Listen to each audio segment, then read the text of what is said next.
not one step back in the Great Patriotic War. This episode, we take a look at the Red Army for bolt action. Welcome to Trident Wargaming, a podcast dedicated to all aspects of tabletop wargaming. Your hosts are Bill and Andy. Hey guys, and welcome back to another episode of Trident Wargaming, episode number 25, and another glorious episode of bolt action. Today, I got a friend of mine here with me, Mr. Cam Paul. How's it going, Cam? It's going great, Andy. Thanks for having me.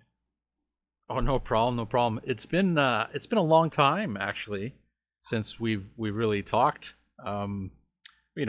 Besides Messenger and stuff like that, but since the whole COVID thing. But yeah, it's great to have you here. We're gonna go through some stuff about the Soviet Army for bolt action. Kind of go through some of the stuff of what you're up to. So this is I'm actually really excited about it. So it'll be good, and I know you'll be excited about it. So that's why you're here.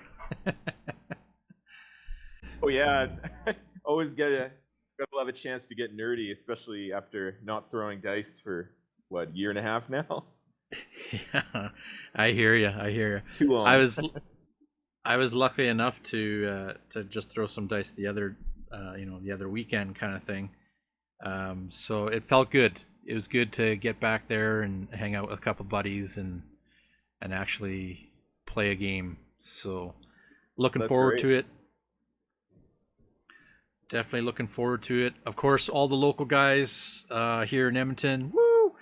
I know Wednesday nights, one of the stores is going to be opening up again, Red Claw Gaming, for some bolt action. So I'll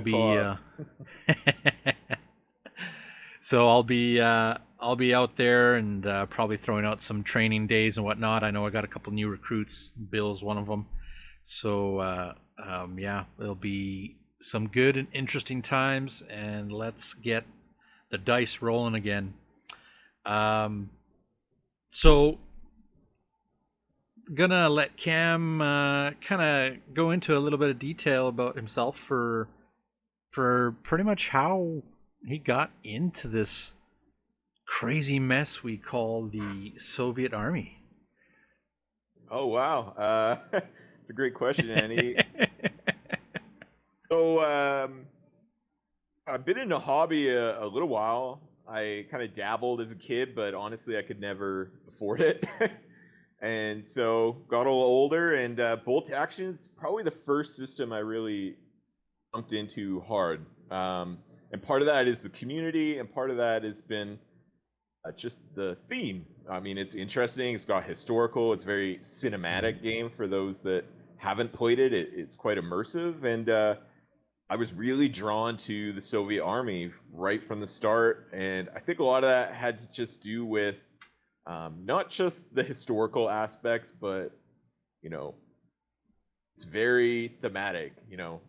Hordes of troops and wintry landscapes, and despite that tragic history, without trying to sort of romanticize it, it really just drew me in, and that's really the long and short of it.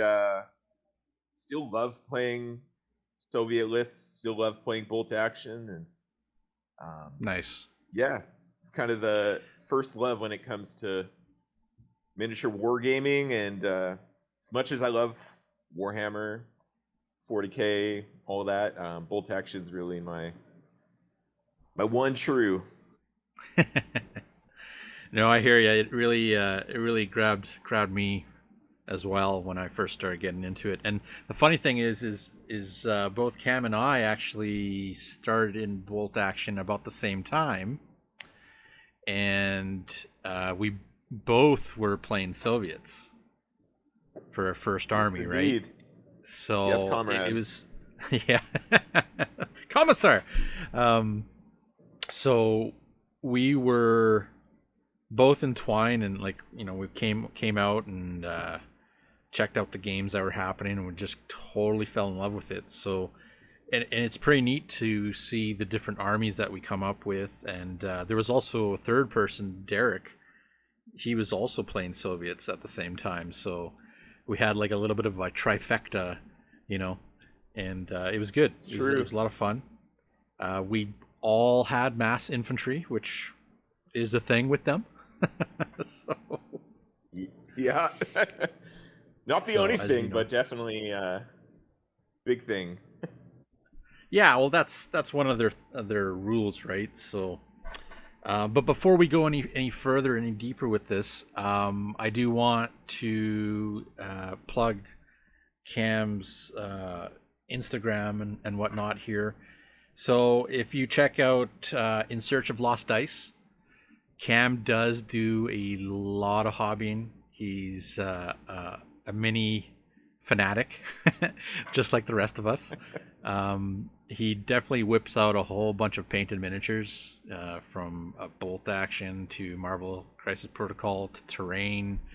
And I think you're working on some Legion recently and BattleTech stuff. So props to you, man. That's awesome to see all the time. And of course, you always see me commenting on your stuff. You know, looks great. So, but check him out. Thanks, man. And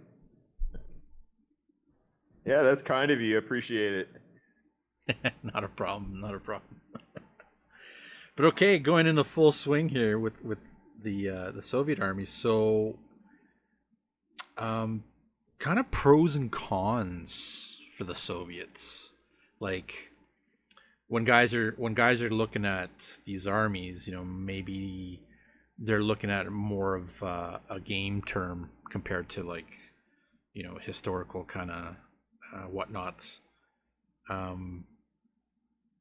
In my eyes, with the Soviets, one of their biggest pros is they have tons of options. Oh yeah, absolutely. You know, That's probably my favorite thing about them, to be honest. so like, I mean, they got so many different infantry squads with so many different ways of kitting them out. You know, you can literally have, you know, an SMG squad, or you can have a squad that has 2 LMGs in it, you know, or captured Panzerfausts, stuff like that, right? Or if you're going for that thematic, you know, horde army, you can get literally like conscripts that are green, so they have a chance of becoming regulars, you know, and that's a big thing, right? Yeah, I think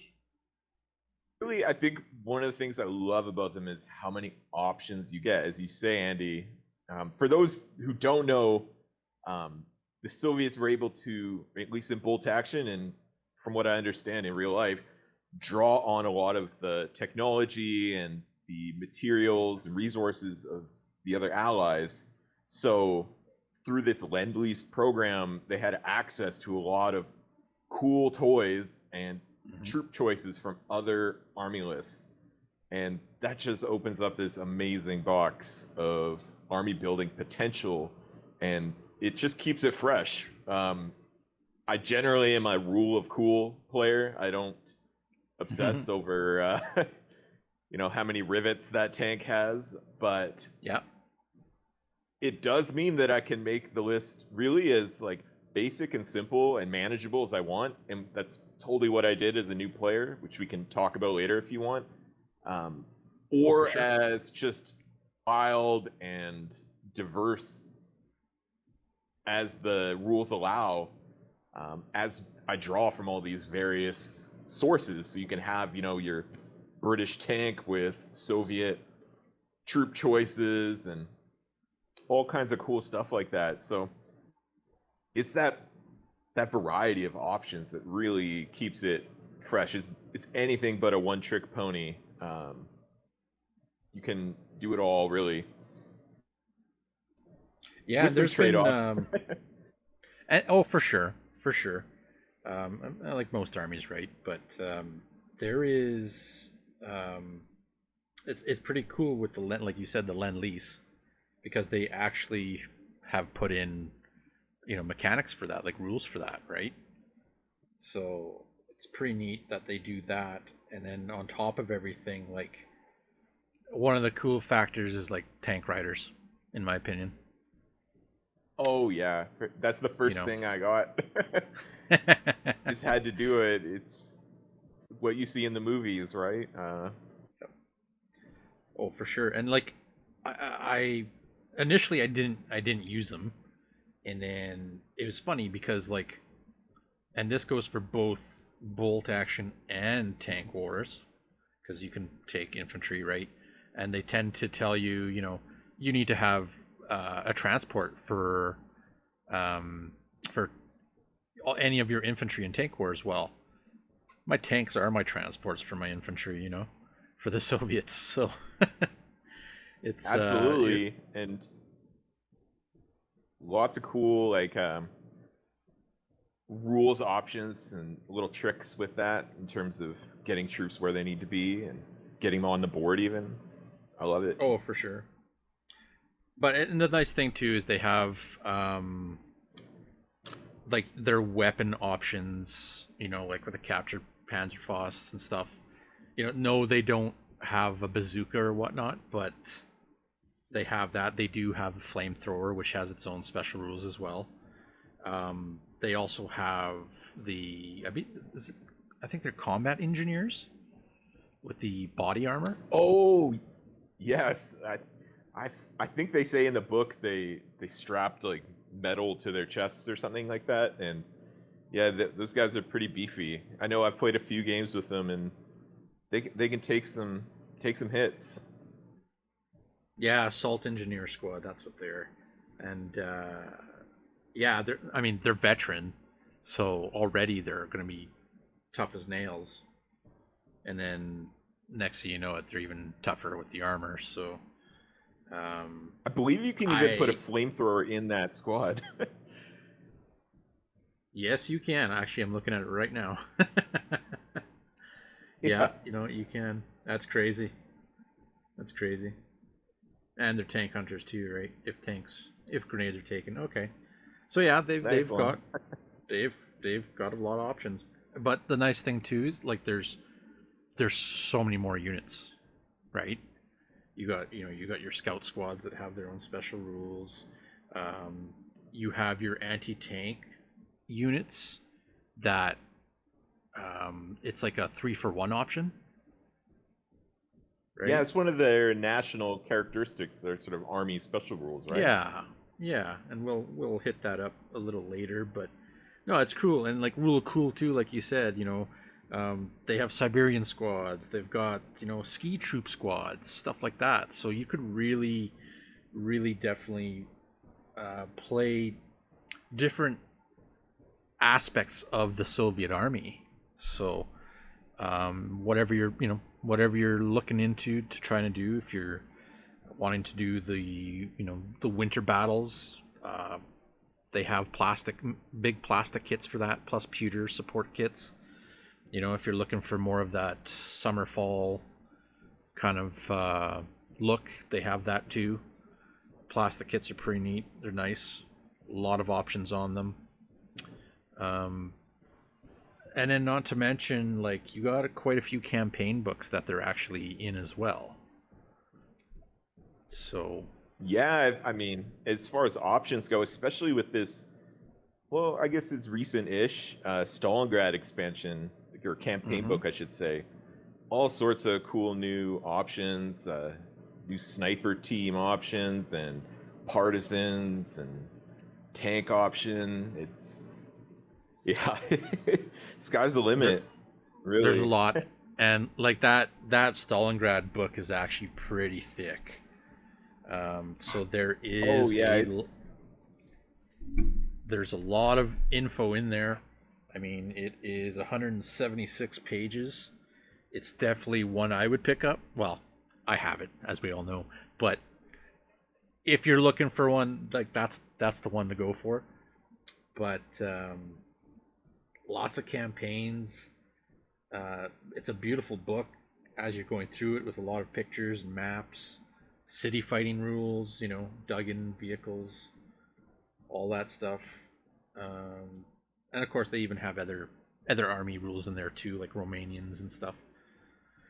So Yeah, I think Warlords really upped their game with that book. That and the Fortress Budapest book. They really packed a lot of fun looking content in there. So I know I flipped through them and given them a pretty close look, and every time gets me excited to hit the table. No, for sure. There's tons. Oh, yeah, I hear you. I know I got to jump on that stug of mine for this month's challenge. So, but always something. But yeah, they got the Stalingrad, and you mentioned the Fortress Budapest, which you said, it's another good one. It's another thick book. They also have Ostfront. They have some action in there as well, and also The Road to Berlin. So, different little scenarios. I think maybe some of the rules might cross over with the other books, but definitely if you're into looking and playing, the historical scenarios and stuff, you have lots of options. There's lots there, or you can just do your own, So yeah, this one thing I really liked about Bolt Action was they come out with these campaign books, but it's almost entirely optional. Really, for the longest time, I just ran with the basic army list book for Soviet Union and the core rule book, and life was peachy. Of course, I love having these sort of expansions of sorts, lots of cool new units, but it's great that it's sort of an optional. If you want to be the historical player, you can go ahead, go that route, or if you want to just have a pickup game and have some fun with it, that's fine for sure. too. I love it. Yeah, for sure. I know, we've talked a bit here about like the pros of the army, and it sounds like there might not be any cons, but I'd say there are, but yeah, there. It's the funny thing with Bolt Action. It's never really displeasing to players or painters or hobbyists in general, right? Like, obviously, if there's a unit you don't really care for, you're probably not going to feel it, But the one thing with some of these campaign books, some of the missions are actually very specific for theater and whatnot, which is totally fine.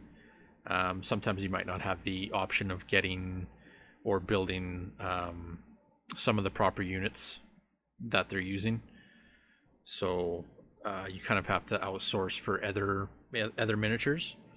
But there's so many companies out there that you can find stuff, and Warlord Games has been pumping a lot of new stuff out lately. I think, what was their latest Soviet? So it was the NKVD squad and the anti-tank. Yeah. Actually, they're sitting on my shelf right now. So, but honestly, you could use the French partisans or French resistance as partisan units for Soviet lists. Like, they're pretty good with that. That's very true. That's very true. The one thing I've liked that they've done with the Soviets, and they've done this kind of across a lot of the other nations as well, and I hope they continue doing this, is they actually have multiple starter sets, right? Like I said, you end up, if you want to do the Winter Soviets, which a lot of people do, they've actually finally come out not too long ago with an actual winter starter set, which is definitely worth the money to get. And you get tons of minis in there, tons of plastic miniatures. So that's pretty neat. If you want to go the other route, it's the same kind of thing. You get your tank in there as well, KVs, and ISs and stuff like that. So, and the T's there. But they have, again, there's just so much for them. Like what's your favorite tank, Cam, for the Soviets? Like with all the ones that they have.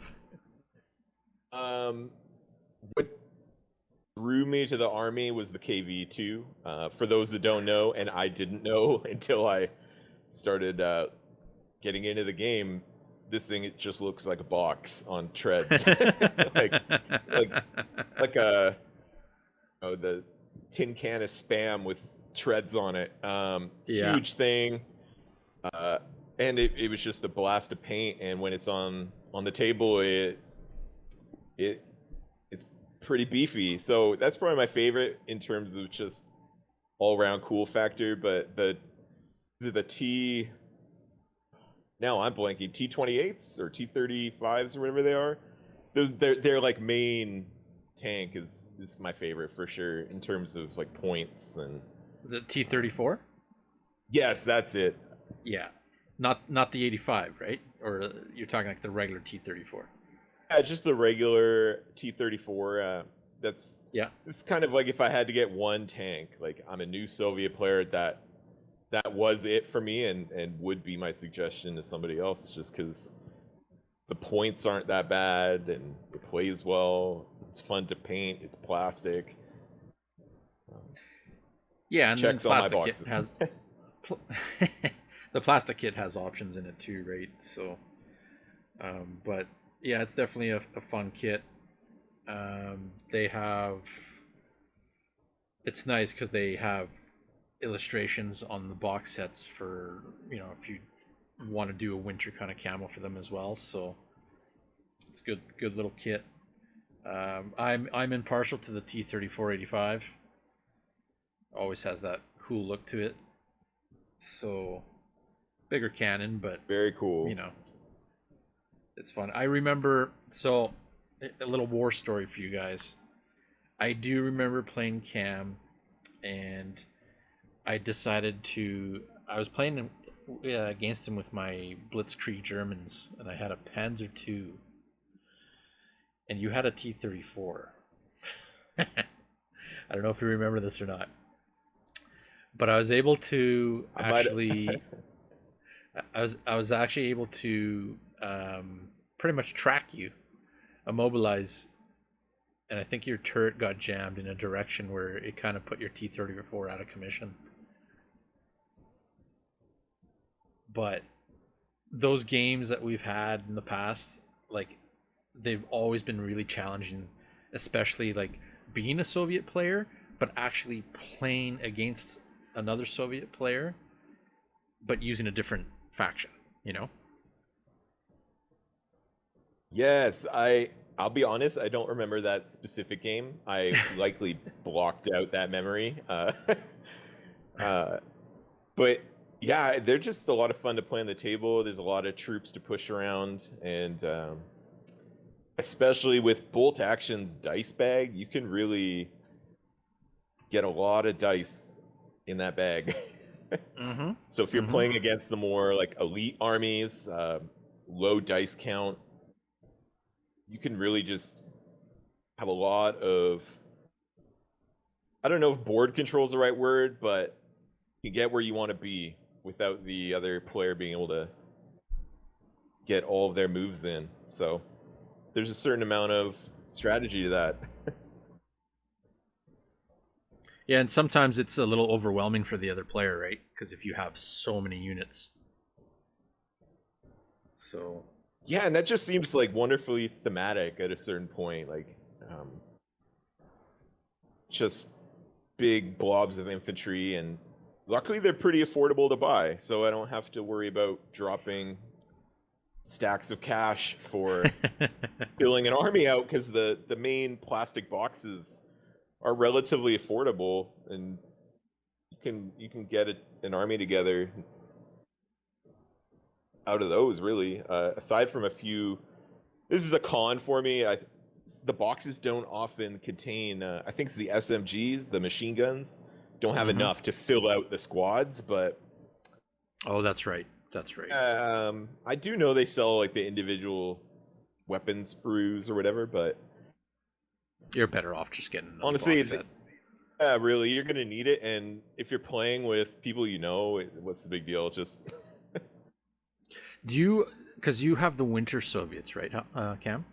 I do, yes. Right, and I have the other ones. Do you did the Winter Soviet kit? Were the weapons already attached to the arms? Like, were they one mold or were they separate? Do you remember? I remember being annoyed, so I'm pretty sure that they were separate. I think they were a little fiddly to put together. And especially because I was coming from having put together a few, this is back in the day, 40K kits, which, Space Marines were dead simple to put together in those days. This was a little more fiddly, but, a little patience and some podcasts like this one to listen to, then you can get the job done.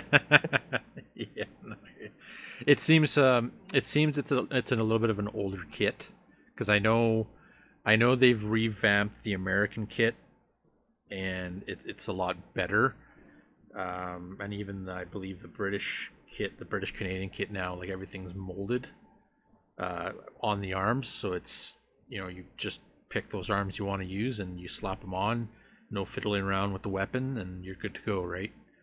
So, yeah, it definitely, like, compared to German, what are they, Grenadiers? I have a box of those, and they were fantastic. I thought they were a great box. The Soviet one does show its age a little bit, but get some paint on there. You're good. Still they paint good. up great. Yeah. I'm still holding out for plastic Italians. I hope that happens. I know there's an Italian book down the road, so. Just it's funny you mentioned that, because I kind of been getting little hints that there is plastic Italians coming. Definitely down the road. So don't toy with me, Andy. So yeah, just keep an eye out for that. It's funny. I tend to find, and I tend to find a lot of the upcoming books that are going to be released. I end up finding them on Amazon first before they hit the web for the Warlord Games site. So when stuff starts popping off, I'm sure other stuff will start coming down the road. But from what I remember, they had a podcast. Warlord Games had a podcast, and they actually did say that plastic Italians were coming. And then maybe about a month and a half ago, if not less, again, it was squeaked out that rumors are there's plastic Italians on the way. So we will see when that book comes out what else comes with it. Heard it here first, folks. Hold you to that, Andy. But, yeah. I'll have people coming at my door with pitchforks and torches, right? So yeah, you're right. The kit's a little older for the Soviet, but we still love it. It's the old tried and true. So we're gonna move forward a little bit here with. I asked Cam to send me one of his army lists for his Soviets, just to kind of go over it, and has his idea around it and thoughts of what led him to kind of building this kind of army, and just the whole concept behind it, and what it looks like for the units that it has in it. So yeah, if you like, Cam, if you want to maybe go through the idea behind the Soviet army that you sent me there, and we can talk about that. Thanks, Andy. I can rattle this off. So I should say I've never actually played this army or anything out of the Stalingrad book because of COVID. It kind of, I think the book released soon before or soon after, but I'm excited to get this on the table. It's the Tractor Factory August 1942 list. So, Okay. long story short, it's a lot of militia squads, so like citizen and paramilitary folks kind of making haphazard, or not haphazard,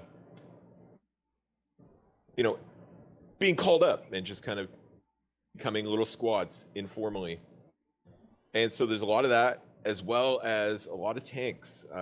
With this list, now each campaign book is going to have a bunch of sort of what do they call them? Theater selections. Theater selectors. Yeah. Selectors, so little scenarios essentially. And with this one, it's in the heat of Stalingrad. You've got the Tractor Factory, very iconic site of battle in Stalingrad, being portrayed. And so you actually have factory workers who are going out and fighting, and tanks coming right off of the assembly line, just, rumor has it, just still in primer, sort of driving right out into battle, like really extreme stuff. And so this list reflects that, this theater selector.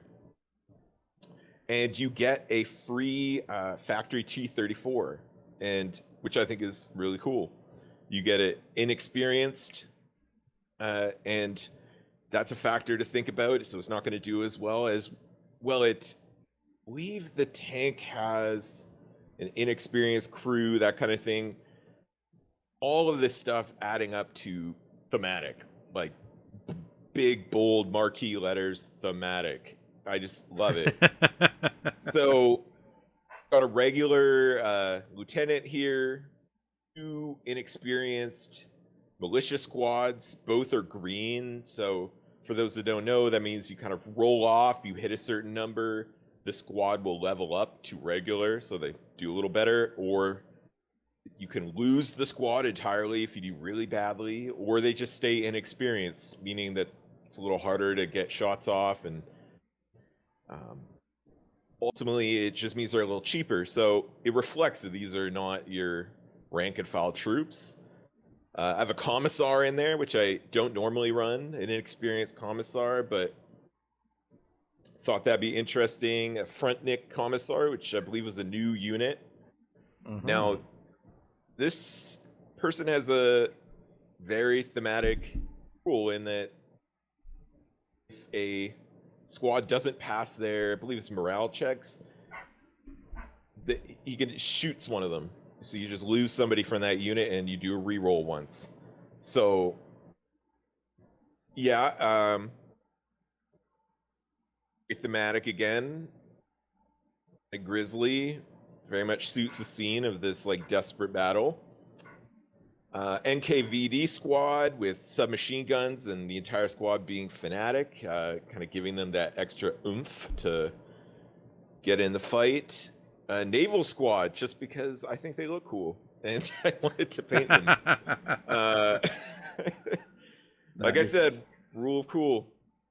And another naval squad, veteran, and veteran being, a little tougher, but a little more expensive.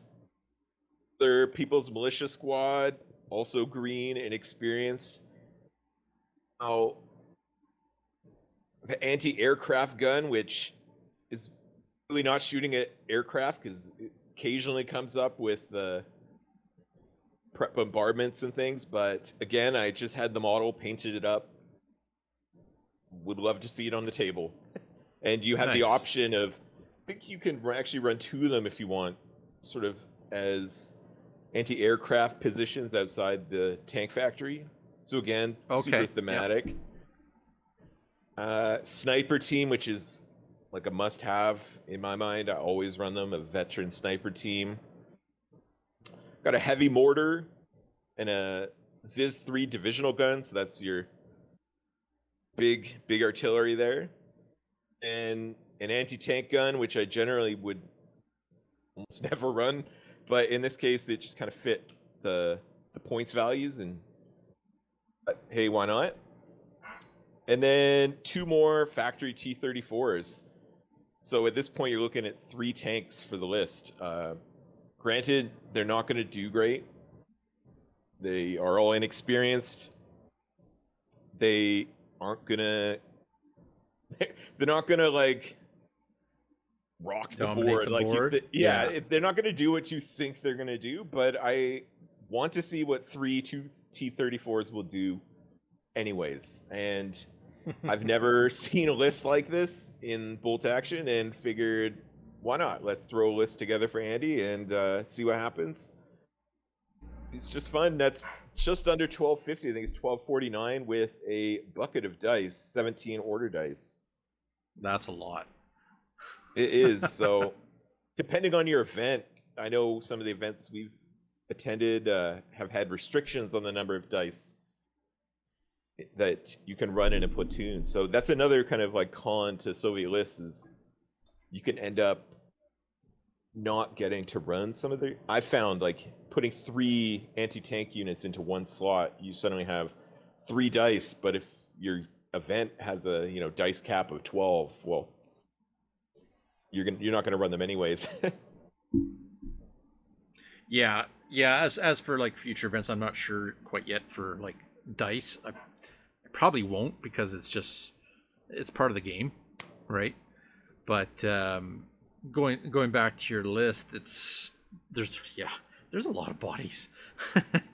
But yes, this is very much on the swarm army end of things. Oh, 100%. 100% it is. And I like how it's like your theme is literally like the workers from these factories are your meat and potatoes, and then you have some naval guys that you like in there, which pretty much act as your SMG squads, right? So yes, which with is pretty much veteran, what they were equipped with. I believe so. Yeah. So it was like, this kind of list is the whole reason I got the Stalingrad book. Really, just these street battles, factories battles.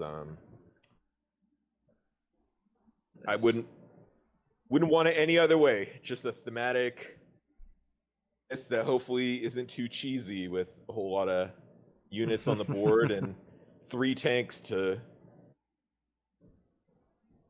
No, definitely. Give you we'll goosebumps. have to. Yeah, I'm used to fighting against a lot of tanks on the board, but we'll definitely have to. I'll have to like make a German force to play against you for this. And the nice thing is I have that big Sarisa Precision MDF tractor factory kits, I should say, plus all those other factories I have that we can definitely set up as our war zone to play on, and definitely be pretty neat. So a lot of there's a couple of different units. Like, I'm looking at the commissars, and just the regular commissar, like the difference between the two, I'm not quite sure if there is that much of a difference, though. Yeah, you know what? I'm trying to remember. I have a weird feeling that the list might require you to take take one of them? the commissar. Like an idiot, I've misplaced the actual book somewhere in my spare room, so I can't reference it to check for you, but that's what happens when I haven't had a chance to play in like a year. But yeah, either way, I am interested to see what happens, because with those people's militia squads, they are going to have trouble not getting pinned down. For sure. It's going to be tough to give orders. So having a commissar there to kind of get things moving is part of the philosophy here. Yeah. Otherwise, it seems like you're going to bog down pretty quick under pins.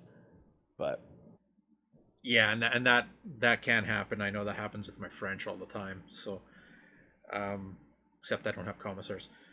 But looking at the commissars here, it looks like they both have the not one step back rule, of course, but the Frontnik Commissar gives inexperienced squads 6 inches of the Commissar.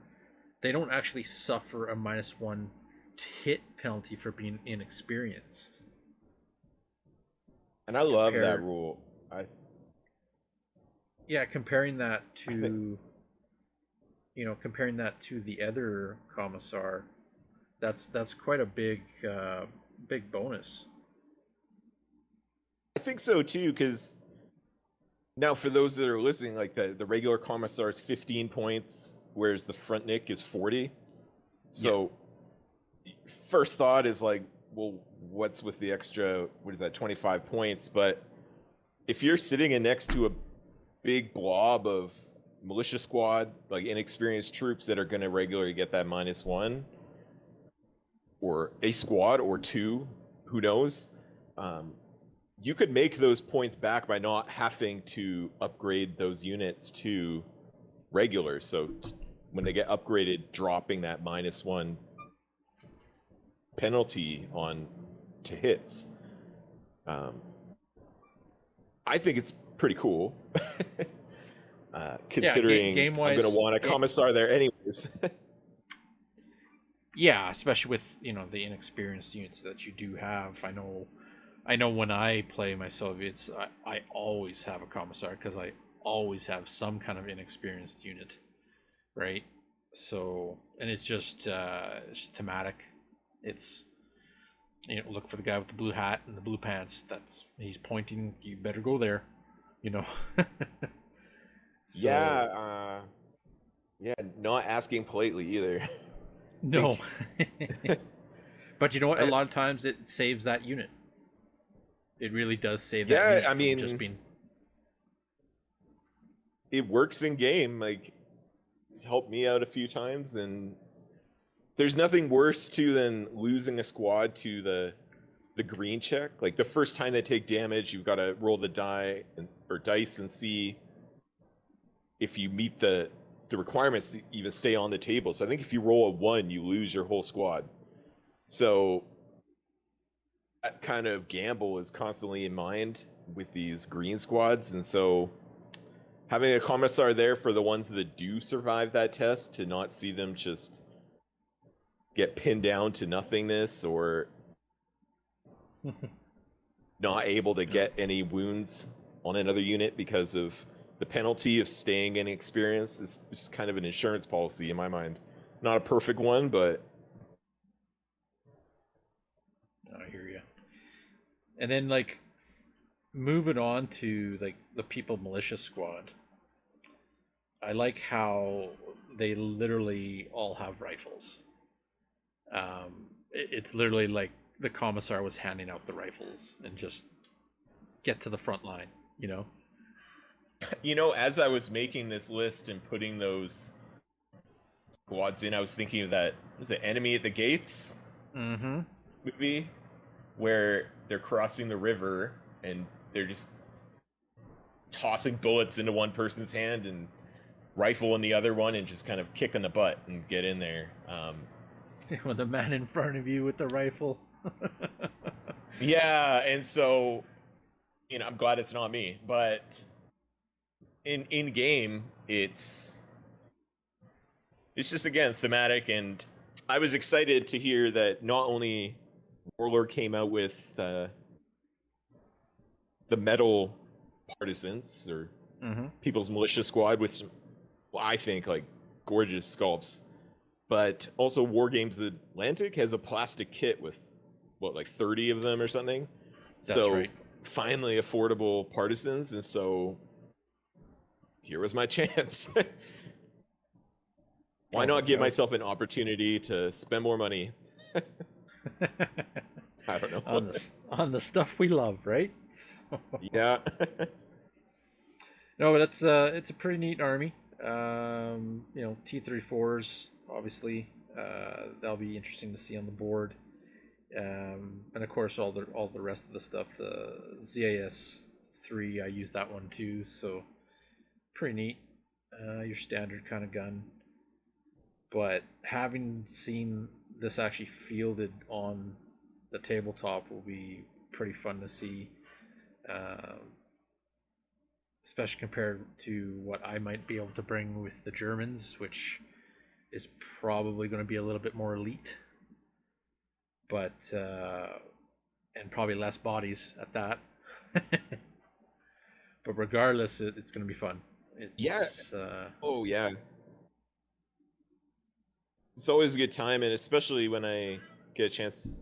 I have a couple armies, like I think all of us do, at least who've been playing for a little while, and it's always a good time when I get the Soviets out. It's just, I know it's going to be fun. We always have some good laughs, that's for sure. Yeah. So cool. Well, what we're going to do now is kind of go through the actual Soviet Union Army book. I've kind of been doing this in the past few episodes just to give people a sample of different armies for anybody who's listening and hasn't quite jumped in yet, but might be interested. Later down the road, I'll probably do a unboxing kit of some of the standard infantry, maybe some tanks and whatnot, or even a big army starter kit like I have done in the past. But for now, yeah, we'll kind of look at the army book. It's one of the thicker ones, so a lot of nice artwork in it and whatnot. But going to the actual army list. So the Army Special Rules, the national rules, they have some good ones in here. So first one I guess we'll talk about is the Great Patriotic War. So if you remember that one, Cam, that's pretty much whenever an infantry or artillery model fails a morale check and would otherwise be destroyed as a consequence, you pretty much take the test again and apply the second result. And then I love that rule because you're gonna fail morale checks at some point. Yeah, it's nice to have saved, there. It saved many of my units.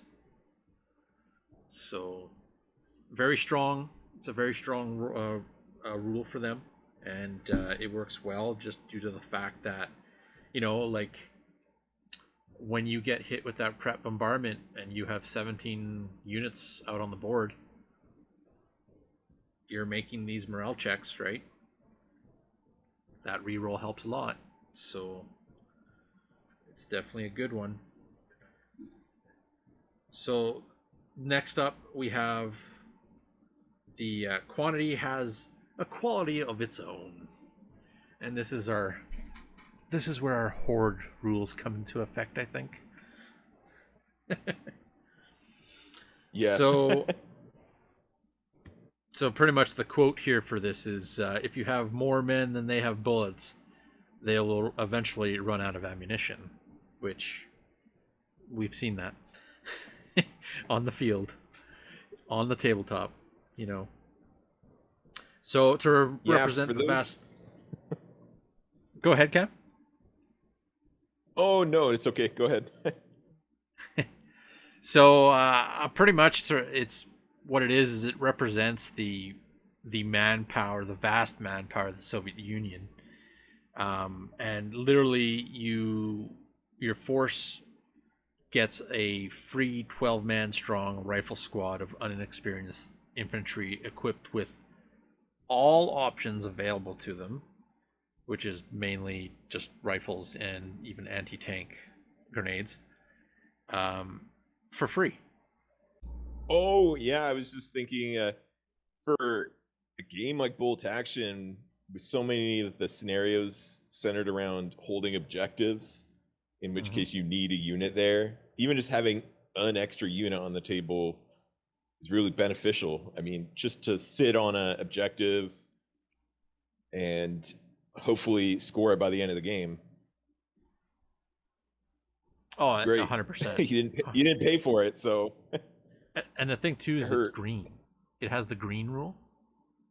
So technically, yes. that free that free squad could technically become a regular unit. And Absolutely. I think that's what we usually hope for. So it's I usually nice. got my fingers crossed. Yeah, I hear you. Same here. Usually, like, you don't get that too often, right? The only other army that I know that got that is my French, with pretty much with the artillery. So it's a slightly different rule, but still pretty fun. And it's very fitting for the Soviets, right? Absolutely. Their next rule that's up is not one step back. So pretty much, you can include a commissar in your army. The commissar is an officer, so that doesn't confer any morale bonus to nearby troops. But when a friendly infantry unit fails an order test within 6 inches of the commissar, you can remove one model and re-roll the dice for the failed morale test. There's no choice in the matter. So if the commissar is within 6 inches, he will shoot one of the centers and pretty much get you to re-roll, right? So, and the nice thing is this works. The nice thing is this works on all the units around him, but you can only do it once, for the affected unit, right? So. Yeah, I like it just because I am running a lot of inexperienced squads. It can just keep things moving. Oh, exactly. Keeps your guys on the board. You keep going forward. You can picture them, yelling at the troops to keep going forward, and they're sitting beside a MMG to gun anybody who runs away, just like you see in the movie. But absolutely, yeah. Definitely a neat little mechanic compared to some of the other armies. Next up, we have massed batteries. This one, sometimes I forget about, but pretty much, the Soviets excelled at having massed artillery, as we all kind of know. And they end up giving a bonus to the Soviet because of that. So when rolling to determine a fire for effect radius for an aiming point of D6 plus 6 inches, instead of rolling one die or two, you roll 2 dice and take the highest score. So they give it a little bit of a bonus when you're calling in that barrage, which I don't think I've really used it too much, just because I have never taken the artillery observer into battle. No, it's never really come up for me. Maybe a couple times. It's certainly the rule here that's least at the front of my mind when I'm putting an army list together. Yeah, but out of the 4 rules that's there, again, that's one I rarely use. The other 3 though are always used. Every match I play, it's always used. So, and I'm sure with you too, Cam, like that's probably the same thing. Oh, absolutely. There's no getting around it. Nice. And I think with all the guys in our community that do play the Soviets, I think they've all had commissars in their lists. and we've actually had quite a few guys building Soviet armies, which is good because when some of these events pop off, we'll have a lot of, German on Soviet action, right? Which will be great. Yeah, I think it's it's going to be a good time because I know you've got all of your Stalingrad terrain going. I've got a bunch of DF factory stuff that's pretty much ready to go, and so one of these days we'll have to get an event together and For sure. see that play out. So with the army book, we've talked about the commissar a fair bit already. Again, it's one of the officer choices in the army. Moving on to some of their squads, they have light machine gun squads, submachine gun squads, which have different loadouts. The submachine gun squad is pretty much all submachine guns. Again, you have your tank rider squad, which It's a personal favorite. Oh, for sure they are, and they are equipped with submachine guns as well. They are, and they still get an LMG, which is great. Optional. That's right. That's right.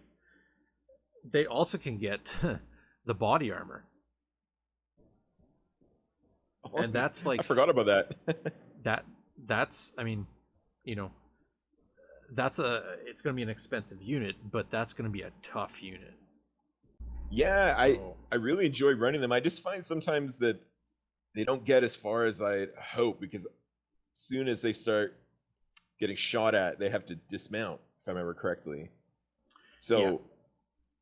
But it's nice. Like when you think about it, the game's only a set number of rounds, and so any kind of movement you can get is going to help you out in some way, especially in those early stages. Yeah, they end up becoming that slow Death Star that people are afraid of, and all it takes is shooting at the tank once, and they're literally, they're stuck on the ground walking now pretty slowly. So yeah, it's kind of like the Terminator movie as he just kind of walks out of the flames. Yeah, exactly. About to pop off, but wait for it.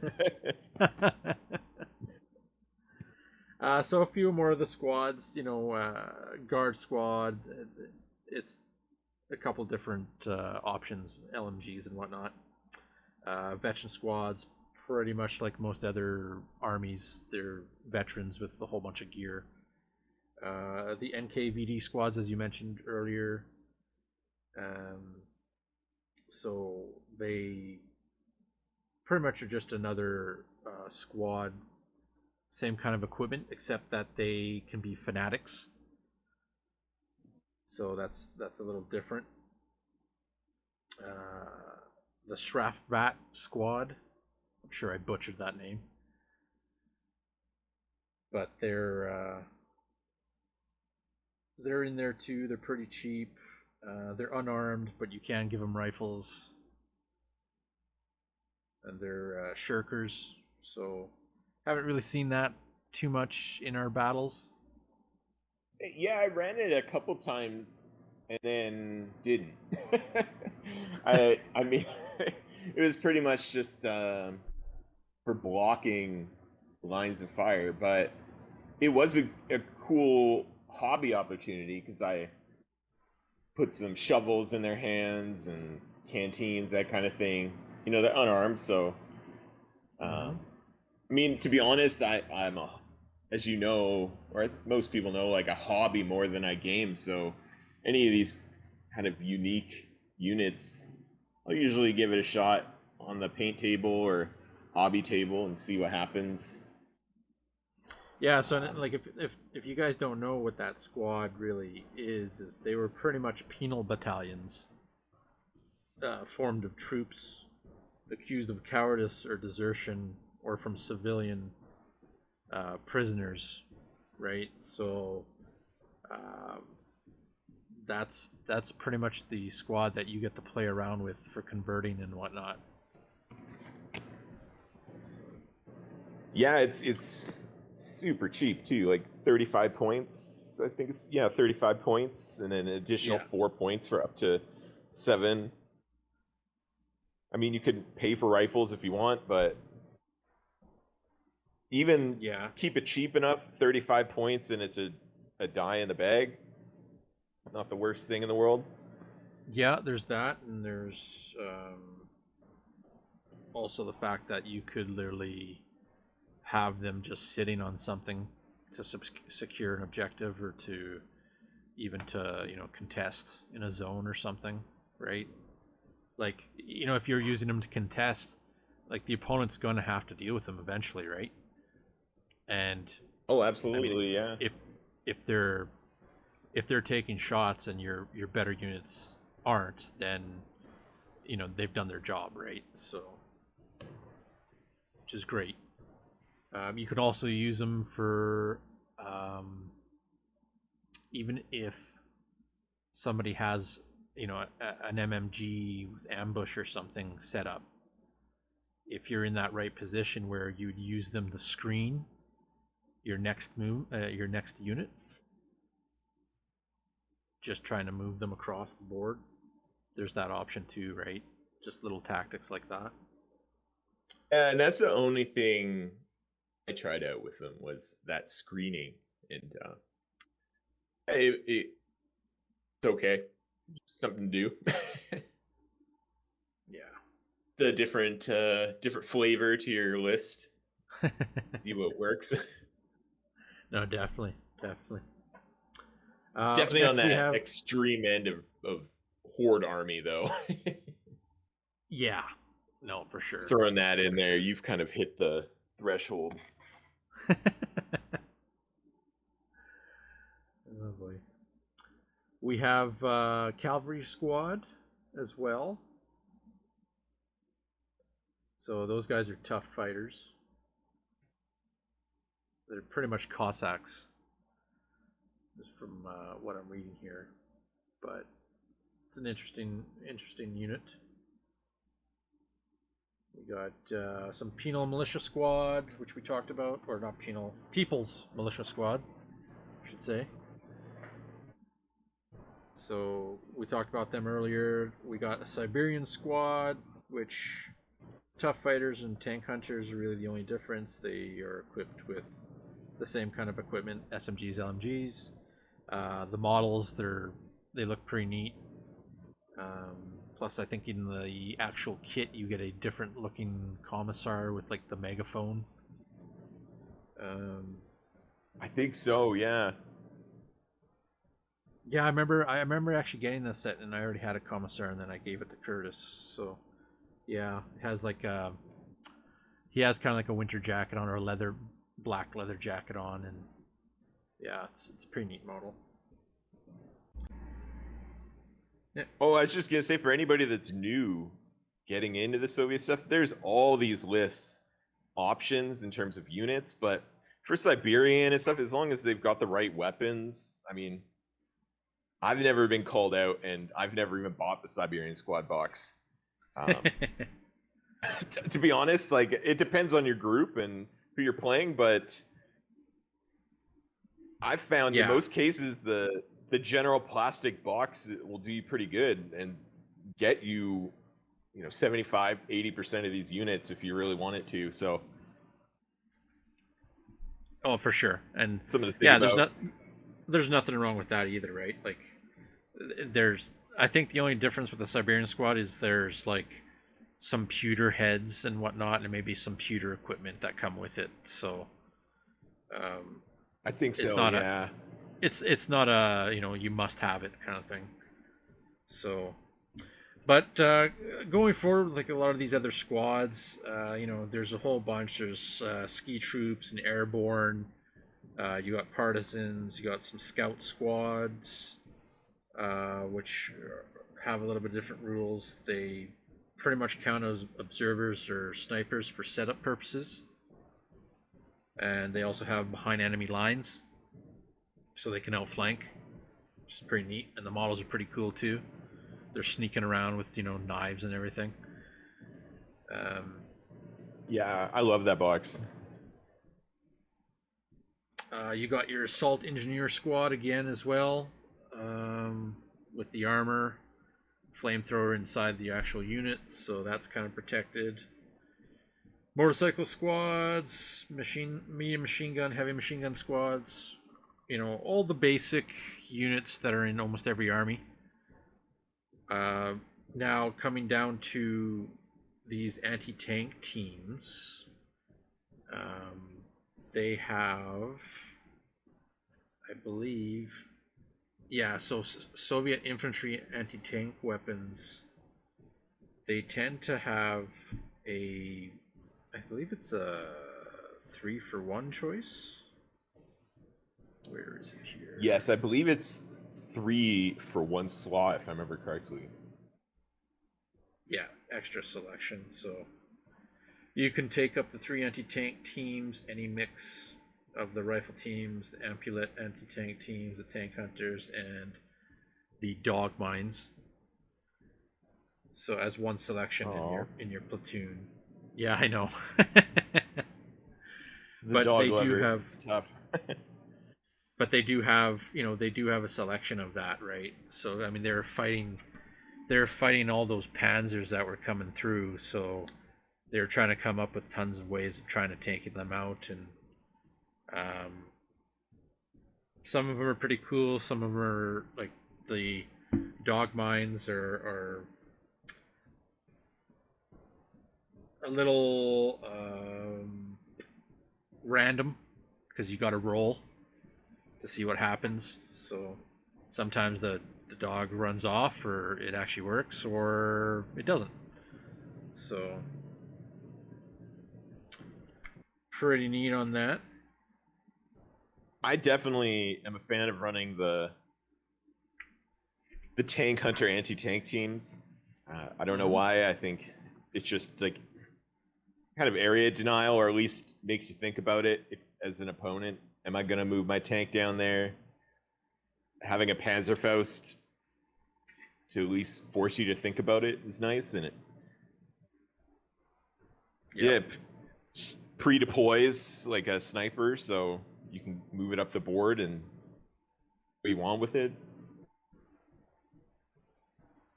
No, definitely.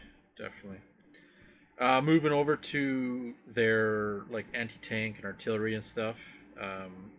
Again, motor teams, sniper teams, flamethrower teams, they're all very similar across the board to almost every other army. Going over to artillery and whatnot, again, howitzers and all that stuff, it's all very similar. One thing to note for sure is with the Soviets, the ZIS-3, which Cam has in his army, it's nice because it actually has the rule versatile, and it allows it not only to be fired as a medium anti-tank gun, but it can be fired as a light howitzer as well. Which is great, in my opinion. Oh, 100%. It gives you options, right? So it's one of their main guns that they've used. I know I have 2 of them. There's some theater selectors that allow you to have 2 of them, but if I ever want to do a winter themed, I can always make one into a winter, put it in the army. Now, getting into the tanks, there is a lot. There is a lot of tanks. Like, it's insane. Anywhere from a T-26 to your T-34s, T-38s. So if you like tanks, this might be one of the armies for you. Oh yeah, all those guard players or Astra Militarum players out there looking to make the jump. This is where you want to be. No doubt. You know, it was a little intimidating for me when I first started into the game, and seeing just how many tank options there are. And by intimidating, I mean not just how does it work on the table, but where do I invest my money? Like, there's so many tanks, and a lot of them are slight variations of each other or are very specific in their roles. And so that was one of the little hurdles. It's not a big one, but it was a hurdle to get over. Just not a huge issue. Took a couple games though, and yeah, they see, for me it was kind of like, you know, of course the T-3485 was kind of one of those iconic ones that I really liked. But then I started kind of going bigger into like an IS-2, right? Which at first, you know, I loved it. The model was pretty neat. It was a big tank, big cannon on it. But in game, just because it can't be one of your first activations because of the actual shot that it has. It's slow to load. So it was kind of a little bit of a damper on that tank. But if you play it right, like, you know, if you don't have that tank out in the open, you should be okay. It's just, unfortunately, it has that rule of slow load. It's a beefy tank, you know, 10 plus heavy tank with a heavy anti-tank gun. The chunky boy. I know one of the things too with the Soviet tanks is you have the IS-2 and some of the later war tanks that are really like holding their own. They have their drawbacks, but they're quite strong. But it can be tough if you're playing in those early war years, and you know, by no means are you required to do it, but the early war tanks definitely seem to have some drawbacks compared to, especially, you know, German armor. And that makes sense historically from what I understand, but can be tough. Like if you're playing those early war or even mid-war lists and you're playing a theater selector and you're already kind of on your heels playing against an elite army list or something challenging, to have an armor piece that it just isn't as good as its counterpart is can be tough. Yeah. Oh, definitely. I've felt that. Once I play my French and I bring some tanks on the board, it's kind of like, maybe I should stick to artillery. Yeah. And when I play my Chinese communists, it's, well, I think like one tank option, one Japanese tank, maybe. It's, yeah, that's another army. That's a whole different story. Yeah. So a lot of tank options. They also have a lot of tank destroyer options as well. You know, the SU-100s and the ISU-122s. Self-propelled artillery. SU-76s, KV-2s, as Cam mentioned before, with the big old block heavy howitzer, which is scary when it lands. And then they have the infamous Katyusha, the multiple launcher, which is by far one of the coolest looking units in my opinion. Yeah, I've been on the receiving end, and when it goes well, it's it hurts. It definitely hurts. Oh yeah, I've not had much luck, but as a glutton for punishment, I continue to bring it in minigames. Yeah, it's partly not that because many it looks cool. Yeah, and because you have a plastic kit, do you not? I do. I believe it was from Rubicon, and it is plastic, and it went together fine. Yeah, and I have. And yeah, the kit that I have is the resin pewter, and I believe it's from Warlord Games. So, fortunately enough, I actually didn't assemble that one. I ended up buying it used off one of the guys who was getting out. but it's a nice kit too. You just gotta kind of be careful when you're packing it around and whatnot. But pretty cool. Yeah, mine was on the mine was on the receiving end of our dog, so I've had to put it together, back together. That was nice. Still works. Still looks fine. Just you know, it's earned its stripes. Fair enough. Fair enough. But yeah, we have, you know, your anti-aircraft vehicles. You got a couple selections, nothing too crazy, and then you start running into your armored cars. They got a few of them to play around with, you know, cheap little guys that can run around and hit you up with some LMGs and whatnot. I love the armored cars personally. Yeah, they're wheeled vehicles, so they're zippy. Oh, for sure. I've seen guys play with them and do really well with them, and especially using the recce rule and whatnot. So pretty neat. And then the Soviets have some interesting looking ones as well. Always some weird designs, but pretty cool to see it. Absolutely, yeah. Couple half tracks. Of course, you have the Gaz Jeep as well, and artillery tractors, and the Cosmolets as well. You got the little T-20 Cosmolet, literally a tank with like a bench to carry infantry around. And then you have the Aerosan, the Gaz 98 Aerosan, which is like literally World War II version of an air speeder. The big propeller on the back. I've never thought of it. Yeah. Yeah. So. Doesn't surprise me. It's pretty neat. It's pretty neat.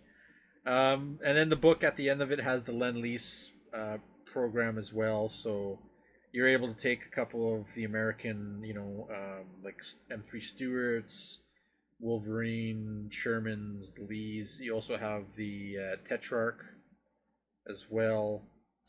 Churchill and Matildas, M3 Scout cars, M17 AA half tracks, Brand carriers, Jeeps or Seeps. So they have it all here. It's pretty neat. And you know, that's not to mention of what other units are in the other books. So as you're going through campaign books, there's other units in there that you get to play around with as well. So, and it's nice because the book itself has a couple of, you know, scenarios and or the theater selectors like Barbarossa, Battle of Kiev. You know, Zhukov takes command, and it changes the formation of the actual theater selector. So like in Zhukov takes command, one of its special rules, which makes this interesting for Soviet Army, is baptism of fire. You know, no Soviet forces can be veteran in this army. So you're going to have a lot of, you know, miniatures on the board, but it's one of those rules that kind of makes for an interesting fight. I think 3 of their selectors are actually like that, if not more. Then you have, like, you know, Siege of Sestopol and Operation Typhoon. They have one called Blitzfreeze.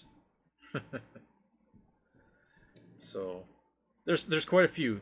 There's probably about, I don't know, maybe 10 or 12 different selectors in the actual main blue book, or army book, I should say.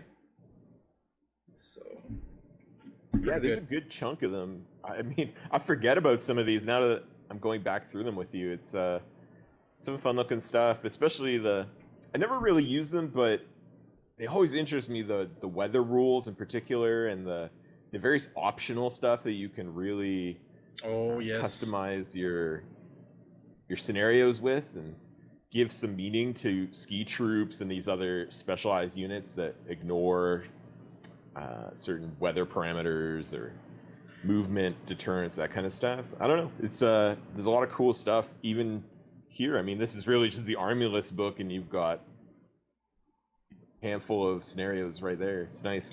Yeah, and even right here where there's like some suggestions for scenarios. So like, the quality of quantity.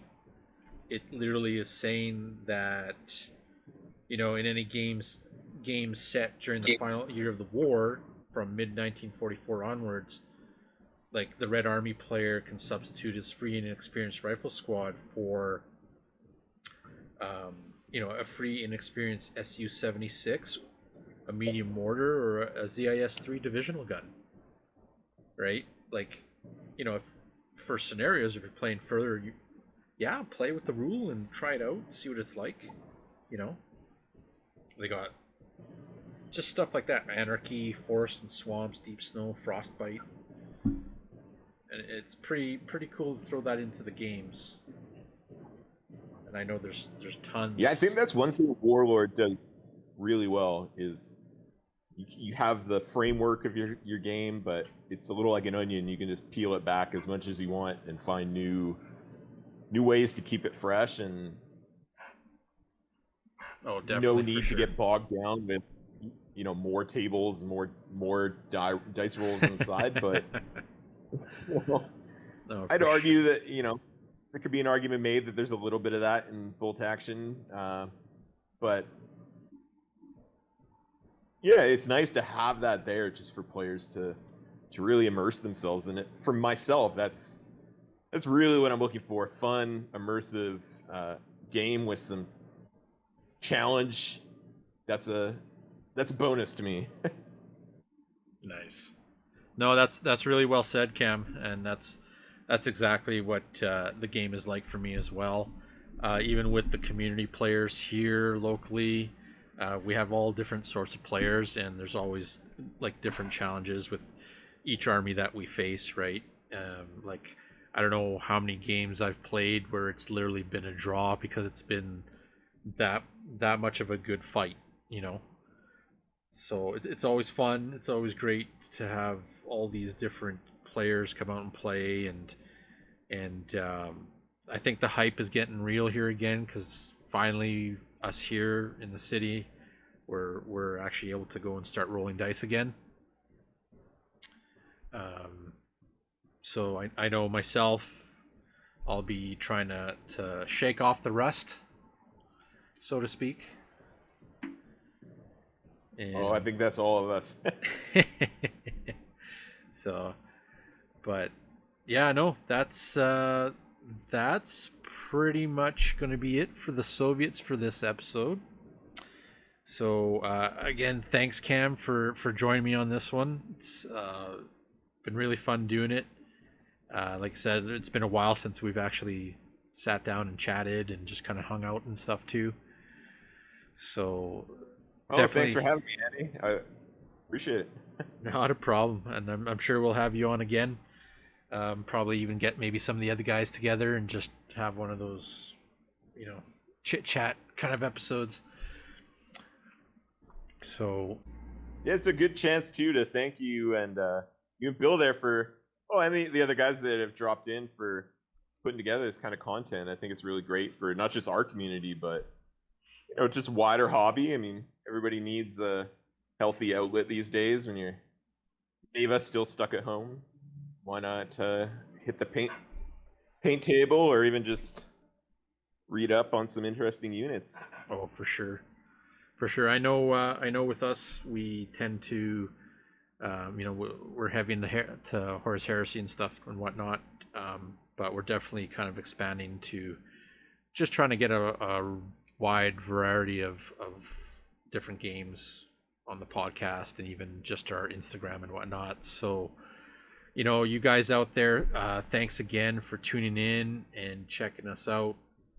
If this is your first episode that you've checked out by chance, we have plenty of other ones. Come and check it out. You might find a game that you're interested that we're talking about, Otherwise, share with us on Instagram, Facebook. Let us know what you guys think, and keep hobbying and painting up miniatures. We love to see that stuff. Please post it. And again, thanks again, Cam, for coming out. We will definitely get some games out in the next little bit, hopefully here. And for all you guys out there, thanks for listening again. And we will catch you guys on the next one. Trident Wargaming. Build it, paint it, play it.